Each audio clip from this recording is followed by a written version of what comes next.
Dans cette vidéo, on va voir les agents immobiliers les plus riches. Il y a 5 possibilités, 5 niches que tu peux exploiter pour faire partie des agents immobiliers les plus riches. Donc on voit ça tout de suite. En numéro 1, c'est les agents immobiliers, c'est ce que j'ai fait.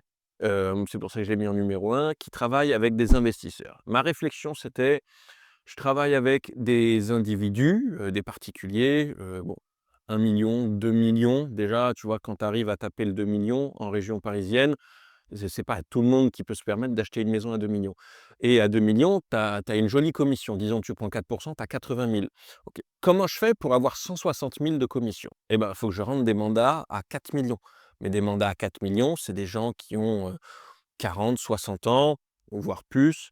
C'est un cercle qui correspond pas du tout à ma catégorie sociale, à ma CSP, à mon entourage, à mon âge, parce que j'avais, 22-23 ans quand j'ai ouvert ma société.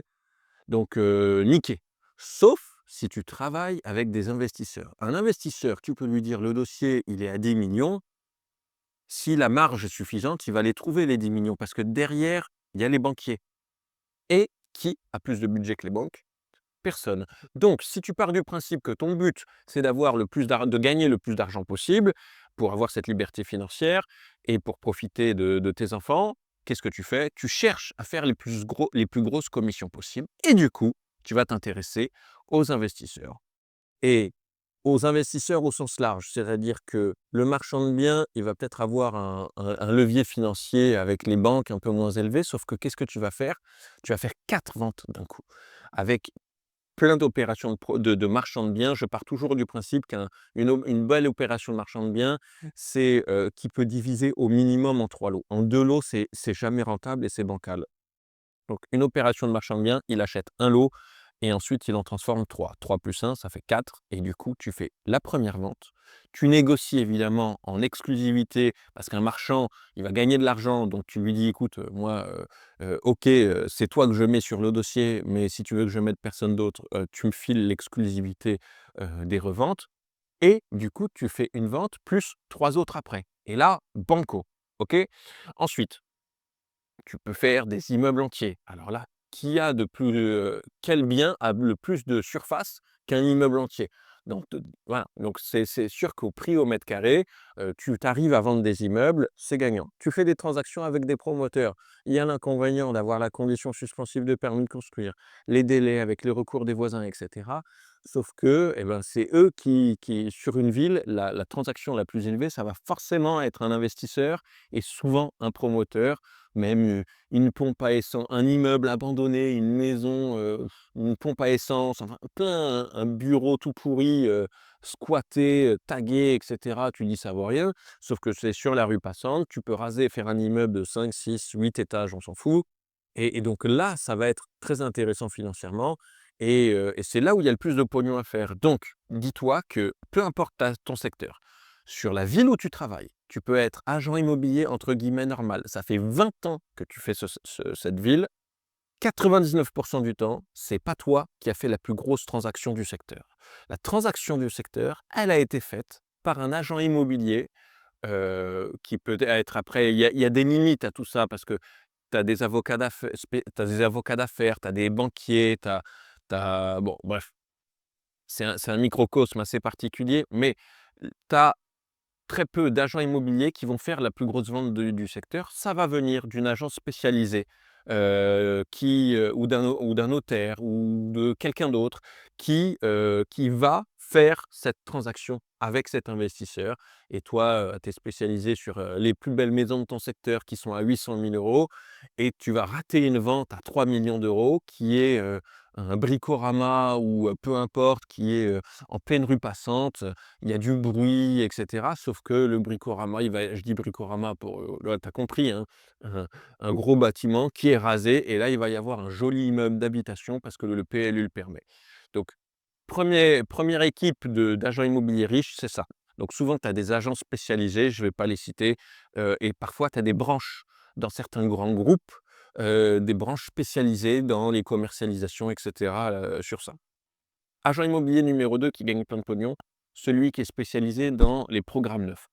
Il y a très, très peu de cas. Pourquoi? Parce que c'est souvent les promoteurs qui ont un service de commercialisation interne quand ils sont très, très gros et quand ils sont très petits, justement, qui vont déléguer à ça. Mais si tu mélanges travailler avec des investisseurs et du coup, surtout promoteurs et ensuite négocier en exclusivité les programmes neufs, tu as un agent immobilier très, très connu et qui gagne énormément de pognon, sur internet qui s'appelle Ryan Serrant et qui travaille à New York, qui a commencé, avant qu'il crée sa marque et tout, qui a commencé là-dedans. Il était spécialisé sur, les programmes neufs à New York. Il faisait pas la première transaction, c'est très compliqué, c'est en mètres cubes et cetera, mais il faisait, les reventes des programmes neufs. Donc tu as un mandat avec un seul interlocuteur. Tu négocies avec un seul interlocuteur et cette personne, elle va te filer 10, 20, 50 immeubles, 50 appartements, pardon, d'un coup. Donc, et en plus, tu as la possibilité de vendre en bloc avec des investisseurs spécialisés. Parfois, ça arrive de dire, bon, bah, moi, j'achète tout l'immeuble. Si tu as un contact avec les logements sociaux, si tu as un contact avec certaines banques, etc., tu peux avoir des ventes en bloc, ça s'appelle comme ça, ou juste, bon, bah, moi, je vais te prendre 10 appartements ici. Donc, les programmes neufs, c'est vraiment quelque chose qui est pas du tout sexy parce que tu es dans une bulle de vente, parce que tu pas ton argent forcément tout de suite. À la vente en VFA, c'est pas le même métier qu'agent immobilier. Il y a plein de spécificités, mais pour moi, c'est une niche qui est extraordinaire et heu et je suis sûr qu'il y a énormément d'argent à faire et évidemment, il y a des coins où tu ne peux pas travailler. Si c'est en pleine campagne, il faut surtout que tu sois dans des zones où il y a des opérations de promotion immobilière, donc des zones très urbaines. Ça peut avoir d'autres inconvénients, mais franchement, programme neuf, c'est vraiment un truc super intéressant. En numéro 3, ça c'est le pire pour moi, mais ça c'est déjà arrivé. Tu as des grosses résidences, à l'époque où la France, était, mieux et où la France, pouvait, heu, avoir des promoteurs milliardaires, ce qui était le cas. Tu as celui qui a construit Élysée 2, celui qui a construit Paris 2, au Chesnay. Élysée 2, c'est un peu au-dessus, mais j'ai oublié le nom de la ville, je ne sais pas si c'est Rueil, enfin bon, peu importe, on s'en fout. Élysée 2, Paris 2, des énormes résidences. Tu es dans une énorme résidence, tu as ton agence qui est dans le local commercial du rez-de-chaussée et souvent tu vas avoir, un travail chiant parce que c'est le même taf, mais tu vas choper, 80-70 de tous les immeubles, de toutes les ventes pardon, de cette copropriété parce que tu vas avoir l'intelligence de te placer évidemment, en rez-de-chaussée de t'appeler, agence immobilière du nom de la résidence. Alors, c'est sûr que la plupart des très, très grosses résidences sont des logements sociaux, mais tu as quand même, encore une fois, je te donne des exemples, Élysée 2, Paris 2, tu en as une à rue des Écoles des Postes à Versailles, limite, Viroflay.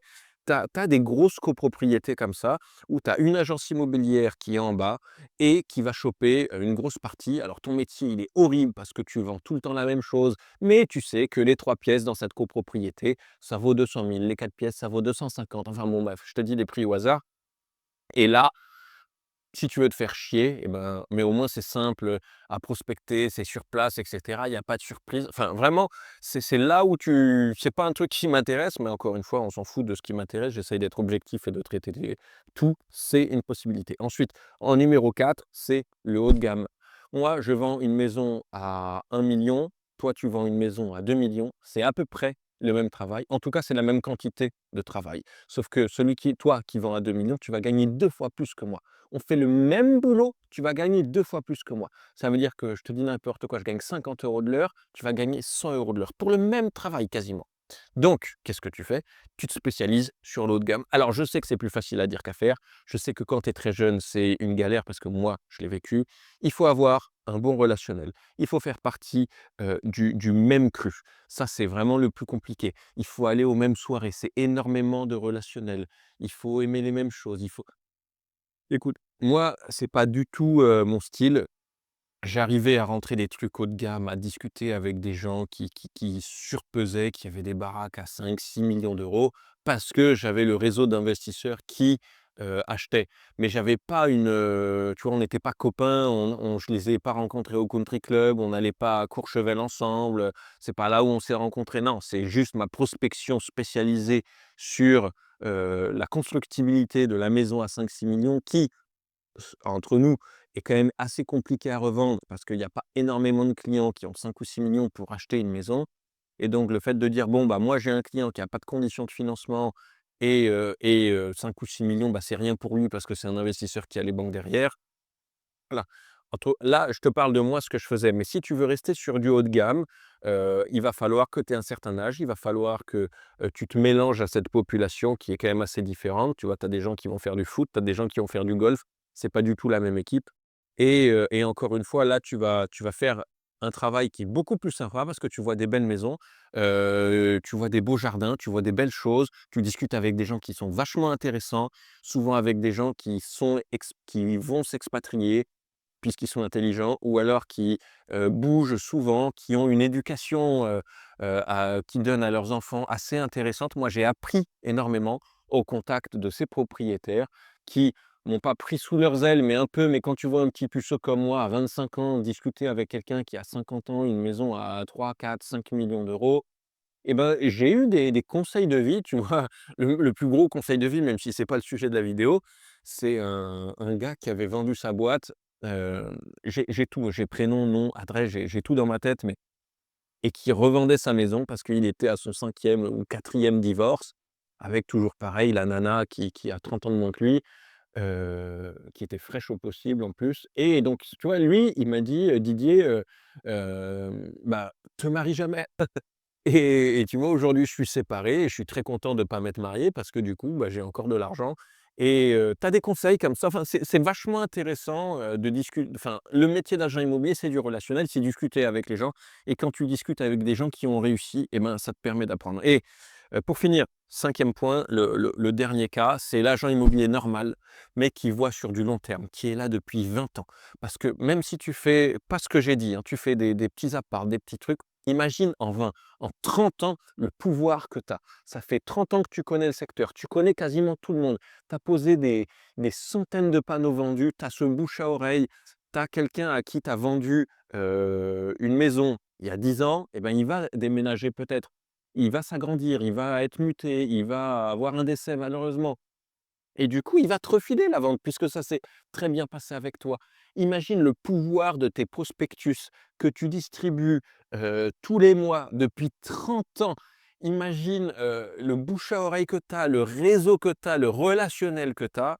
Si tu veux vraiment gagner de l'argent, c'est vraiment rester sur le long terme. Alors évidemment, ça dépend de ta vie, de tes rencontres et cetera. C'est rare, en tout cas, je parle pour moi, de rester 30 ans dans la même ville, mais si tu arrives à avoir ça, c'est vraiment le jackpot, sans aucune complication, parce que là, tu fais le même boulot, mais tu le fais longtemps et bien, avec la même rigueur et la même discipline sur ces 30 ans, et là, tu vas être, intouchable.